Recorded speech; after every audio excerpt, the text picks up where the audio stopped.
Security Advisor Mike Waltz is now responding to criticism after mistakenly adding a journalist. We made a mistake. We're moving forward, and we're going to continue to knock it out of the park for this president. The plane you're looking at is an Israeli F-16, shot down by Syrian air defenses in 2018. But let's set that aside and focus on this next image. This man is Rafael Grossi, director of the International Atomic Energy Agency. He recently announced that Iran has successfully enriched 605.8 pounds of uranium, enough to produce 6 nuclear bombs. Shortly after, the US National Security Advisor responded, declaring that American intelligence has identified Iran's nuclear facilities, both above and below ground, and is fully prepared to strike if Iran proceeds with its nuclear ambitions. Simultaneously, new intelligence reports emerged suggesting that the collapse of Syrian air defenses could threaten the security of Iran's nuclear infrastructure. You might be wondering, what do Syrian air defenses have to do with Iran's nuclear program? Are Iran's nuclear sites secretly located in Syria? Here's where things get interesting. There's a critical detail emerging. If true, it could have devastating consequences. Iran could not only lose its nuclear facilities, but also face the assassination of Supreme Leader Ali Khamenei, just as Hezbollah leader Hassan Nasrallah and others before him were targeted. Such an event could trigger the collapse of the Islamic regime itself, which has ruled based on strict religious doctrine for over 4 decades. In its place, a new government may rise, potentially normalizing relations with Israel, the United States, and Saudi Arabia. If that happens, Israel would have succeeded in reshaping the Middle East, aligned with its geopolitical vision expressed during the early stages of the Gaza conflict. So here are the critical questions we need to explore. What's the full story behind the 605.8 pounds of enriched uranium? And how close is Iran to building its first nuclear weapons? Why did the US release satellite images soon after this news? What's the link between the collapse of Syrian air defenses and the vulnerability of Iran's nuclear program? Could Israel really assassinate Iran's supreme leader?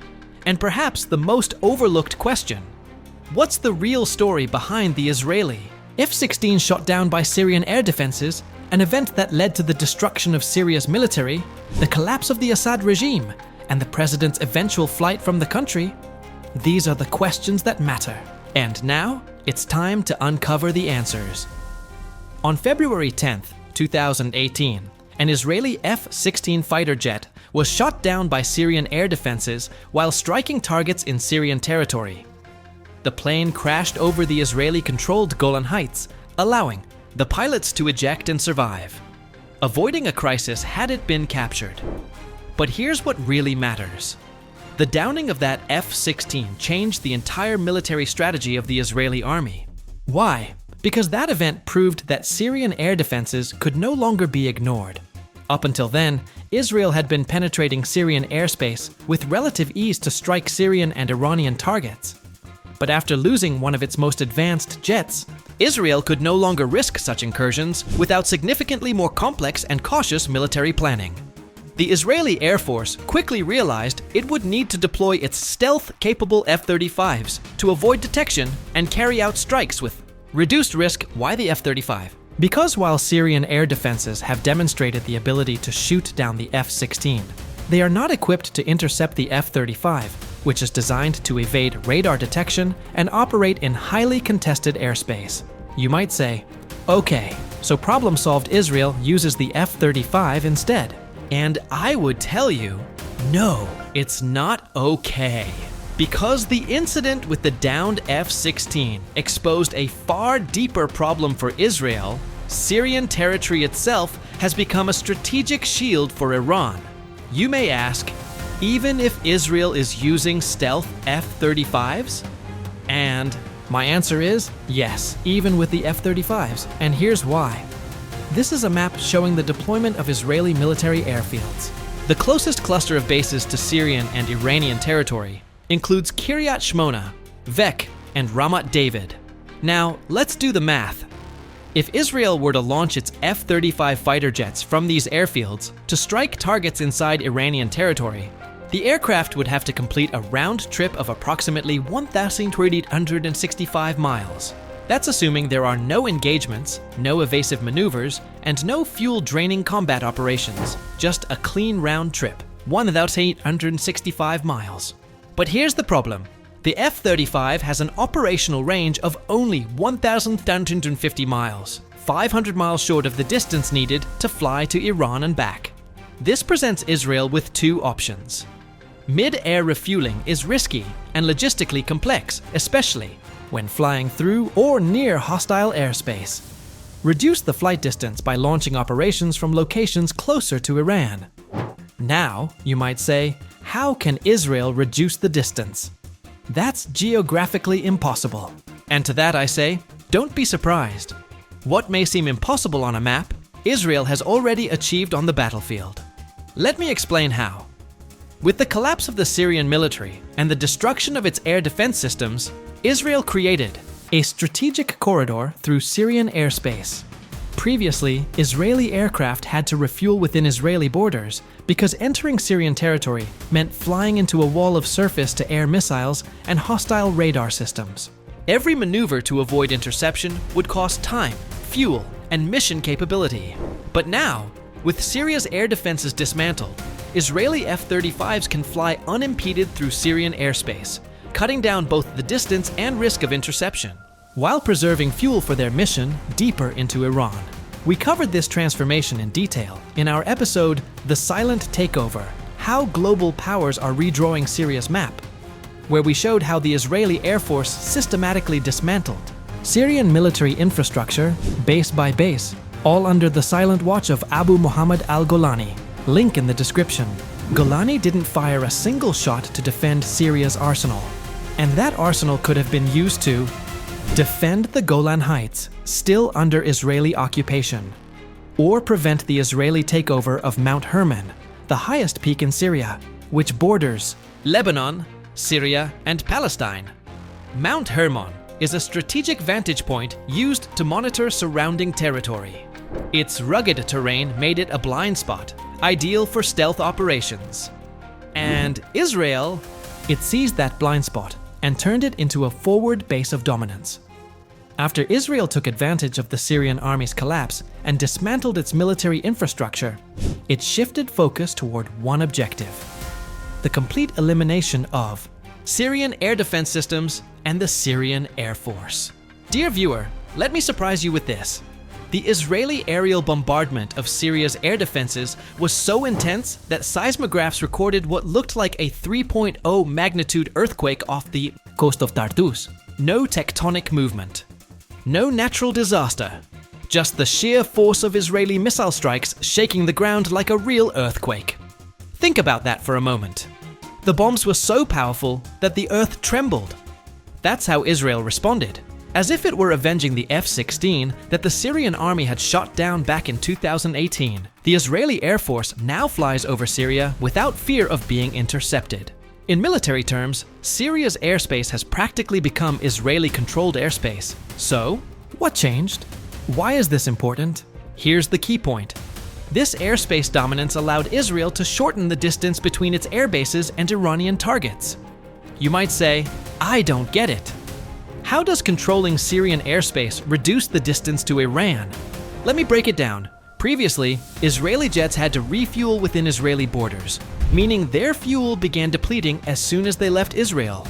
But now, that's no longer necessary. Israeli warplanes can now refuel at the eastern edge of Syrian airspace just before entering Iranian skies, and refuel again at the western edge of Syrian airspace, immediately after exiting Iranian airspace on the way back. This tactical control over Syrian skies gave the Israeli Air Force two huge advantages. The pros: ability to strike Iranian territory more easily, with greater efficiency and lower risk. The elimination of the Syrian deterrent zone, that buffer of radar, missiles, and air defense that once protected Iran's western flank and its nuclear facilities. Even Hezbollah couldn't deny it. Qasem Naim, Hezbollah's new leader after the assassination of Hassan Nasrallah, admitted publicly for the first time that Iran had lost its logistical lifeline through Syria. This lifeline once connected it to its Lebanese proxy forces. But what's worse for Iran than the loss of its Syrian supply route? the loss of something even more critical: Iran's ability to effectively target Israeli territory. How? Let me explain. Iran had long been using Mount Hermon in Syria as strategic cover to launch its drone incursions into Israeli territory.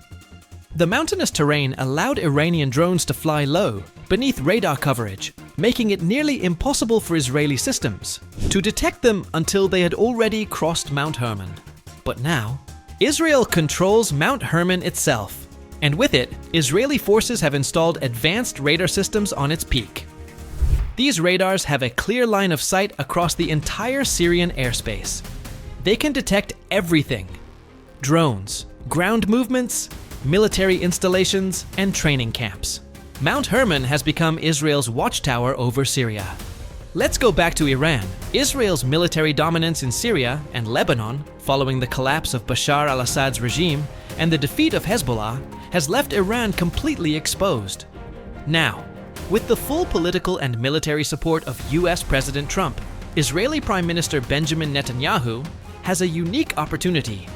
He could not only authorize the bombing of Iran's nuclear facilities, he could go further and greenlight the assassination of Iran's supreme leader himself. Why would Israel do this? To bring down the Iranian regime, to replace it with a leadership that has neither the will nor the capacity to confront Israel. It's the same strategy Israel executed in Syria. When Abu Muhammad al-Golani took power after the fall of Bashar al-Assad, he handed over southern Syria, the Syrian military arsenal, and control of Syrian airspace to Israel, Hezbollah. After their defeat in southern Lebanon, they withdrew, and Israel seized control of the strategic hills that overlook the border, villages. We covered this in detail in the episode Hassan Nasrallah's Funeral, Israel's power play over Lebanon exposed. I highly recommend watching it to understand how the Israeli army quietly took control of southern Lebanon's high ground after Hezbollah's retreat. And now, Israel is saying, we've done it before in Syria. We've done it in Lebanon. Now, we can do it in Iran. Today, Iran stands militarily weaker than ever. No Hezbollah striking from the north, no Assad to facilitate weapons deliveries, no permission to build arms factories on Syrian soil, and no active air defenses capable of protecting its skies. It seems the path is wide open. Israel is now trying to do the unthinkable, infringe directly on Iranian territory. And Iran is exposed. Its most powerful regional allies have fallen. Its military support system crippled. If Iran chooses to fight now, it will fight alone. And who would it be fighting? Not just Israel. Iran would be fighting Israel and the United States together. Let's rewind just a few days. The United States sent its B-52 strategic bombers, not once, but twice on patrols that circled the Iranian coastline and returned. That wasn't just a show of force. It was a clear message. We're watching and we're ready. At the same time, the Washington Post published a leaked intelligence report revealing that Israel requested heavy bunker-busting bombs, the kind used to penetrate and destroy underground nuclear facilities like the ones Iran has. The report says the CIA delivered this request directly to President Trump, and Trump, he approved it. Why? The director of the International Atomic Energy Agency, IAEA, announced that Iran successfully enriched 605.8 pounds of uranium to 60% purity. If Iran enriches just a little more, it could build 6 nuclear bombs. That's what the IAEA said. This means, in the eyes of the US and Israel, Iran is now dangerously close to becoming a nuclear-armed state, and that's unacceptable. The Israeli Air Force, armed with the stealth jets and heavy ammunition from the US, is prepared to strike. The United States is ready to provide cover, and Iran is being backed into a corner.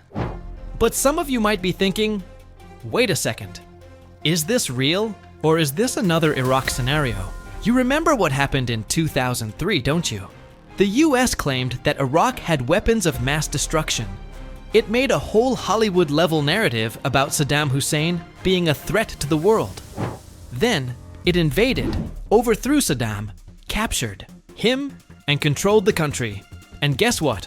There were no weapons of mass destruction.